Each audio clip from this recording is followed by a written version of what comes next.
Hello दोस्तों, welcome to the Veda X. Previous lecture में हमने डिमांड और इलास्टिसिटी ऑफ डिमांड के बारे में जाना था। डिमांड बायर का बिहेवियर दिखाता है और सप्लायर सप्लाई का सेलर दिखाता है। आज हम समझेंगे कि प्रोड्यूसर मार्केट में कैसे डिसाइड करता है कि कितना बेचना है और किस प्राइस पर बेचना है। तो हम स्टार्ट करते हैं सप्लाई। सबसे पहले बात करते हैं कॉन्सेप्ट ऑफ सप्लाई की। तो कॉन्सेप्ट ऑफ सप्लाई में अगर हम बात करें तो सप्लाई का मतलब क्या होता है, सबसे पहले ये देखते हैं। प्रोड्यूसर कितनी क्वांटिटी बेचने को तैयार है, बेच सकता है गिवन प्राइस पर और गिवन पीरियड ऑफ टाइम पे। अगर इसकी डेफिनेशन की बात करें, supply refers to the quantity of commodity which producer is willing and able to offer for a sale at a given price during a given period of time. ठीक है, next चलते हैं। दो तरह के सप्लाई होते हैं, एक इंडिविजुअल सप्लाई और एक मार्केट सप्लाई। एक सिंगल सेलर की सप्लाई को हम इंडिविजुअल सेलर कहते हैं, सप्लाई कहते हैं, और मार्केट सप्लाई में सब सेलर के टोटल सप्लाई को कहते हैं।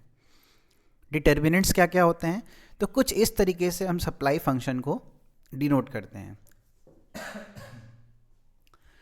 जिसमें price, cost, technology, tax, goals, future price, ये सारी चीज़ें आती हैं। जैसे अगर हम बात करें प्राइस ऑफ अ कमोडिटी की, प्राइस इंक्रीज हुआ तो सप्लाई भी इंक्रीज होगा।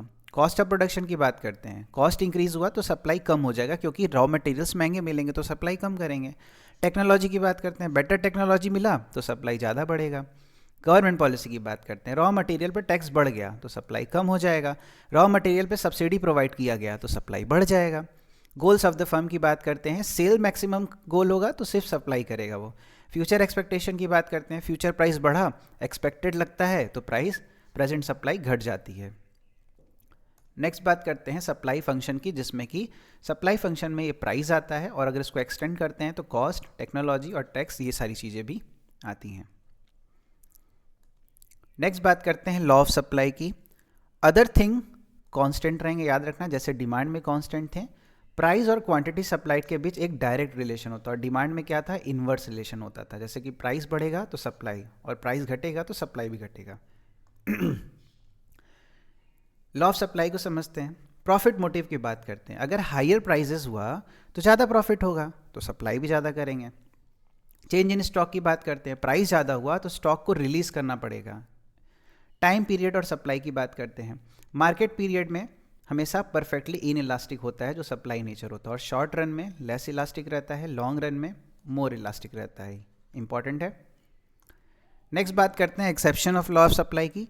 तो एक्सेप्शन में एग्रीकल्चर गुड्स वगैरह जो होते हैं, पर्शिएबल गुड्स होते हैं, फ्यूचर एक्सपेक्टेशन वाले गुड्स होते हैं, और लेबर सप्लाई जो होता है, ये थोड़े हमारे एक्सेप्शन होते हैं। याद रखना, लेबर सप्लाई में क्या होता है कि लेबर एक समय के बाद काम करने का उसको मन नहीं करता, जिसकी वजह से सप्लाई घटने लगती है उसकी, ठीक है, या फिर वो इफिशियंसी नहीं दे पाता है, जिसकी वजह से सप्लाई घटने लगती है। Movement along supply curve and shift curve की बात करते हैं, तो expansion and contraction of supply होता है। इसका रीज़न क्या होता है, प्राइस चेंज। याद रखना कि एक्सपेंशन और जो कॉन्ट्रैक्शन होता है वो प्राइस के चेंज होने की वजह से होता है। मूवमेंट क्या होता है, सेम सप्लाई कर्व में मूवमेंट होता है। जैसे प्राइस बढ़ा तो एक्सपेंड हो जाएगा, प्राइस घटा तो कॉन्ट्रैक्ट हो जाएगा। शिफ्ट इन सप्लाई की बात करते हैं, जिसको हम चेंज इन सप्लाई कहते हैं। रीज़न क्या होता है, अदर फैक्टर, प्राइस को छोड़ के और कोई जितने फैक्टर्स होते हैं वो इफेक्ट करता है यहाँ पे। न्यू सप्लाई कर्व बनती है। अच्छा, एक्सपेंशन और इंक्रीज मतलब क्या है, एक्सपेंशन में प्राइस चेंज होता है और इंक्रीज में अदर फैक्टर्स चेंज होते हैं। एक्सपेंशन में सेम कर्व पे सप्लाई कर्व शिफ्ट होता है और इंक्रीज में न्यू कर्व बनता है। कॉन्ट्रैक्शन और डिक्रीज में क्या है, यहाँ प्राइस घटता है सेम कर्व पे और यहाँ कॉस्ट और टैक्स बढ़ते हैं न्यू कर्व पे, ठीक है। नेक्स्ट बात करते हैं इलास्टिसिटी ऑफ सप्लाई। तो meaning of elasticity of supply की बात करें तो ये रिस्पॉन्सिवनेस को हमारे तरफ फॉर्मूला से डिनोट करता है, जैसे कि percentage change in quantity supplied upon में परसेंटेज चेंज इन प्राइस। अच्छा, बात करते हैं degree of elasticity of supply की। तो 5 डिग्री यहाँ पे भी होता है, इलास्टिक यानी इनफिनाइट, इन इलास्टिक यानी जीरो, और highly elastic greater than 1, less elastic less than 1, और यूनिटरी यानी इक्वल टू 1। अब क्या कह रहा है, परफेक्टली इलास्टिक में प्राइस कांस्टेंट रहेगा और सप्लाई इन्फिनाइट हो जाएगा। परफेक्टली इन इलास्टिक में सप्लाई फिक्स्ड रहेगा। हाई इलास्टिक में स्मॉल प्राइस चेंज होने की वजह से बिग सप्लाई चेंज होगा। लेस इलास्टिक में बिग प्राइस चेंज होने की वजह से स्मॉल सप्लाई चेंज होगा, ठीक है, और यूनिटरी में इक्वल प्रोपोर्शन चेंज होगा।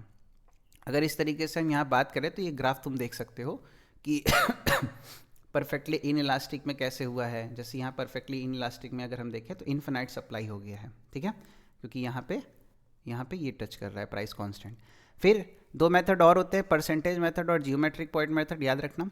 डिटर्मिनेंट्स की बात करें तो nature of goods, time period, availability of goods, cost behaviour और लेवल ऑफ प्रोडक्शन, ये पांचों इंपॉर्टेंट होते हैं डिटर्मिनेंट्स इलास्टिसिटी ऑफ सप्लाई को नापने के लिए, ठीक है। लेक्चर पसंद आया तो लाइक, कमेंट एंड सब्सक्राइब जरूर करना।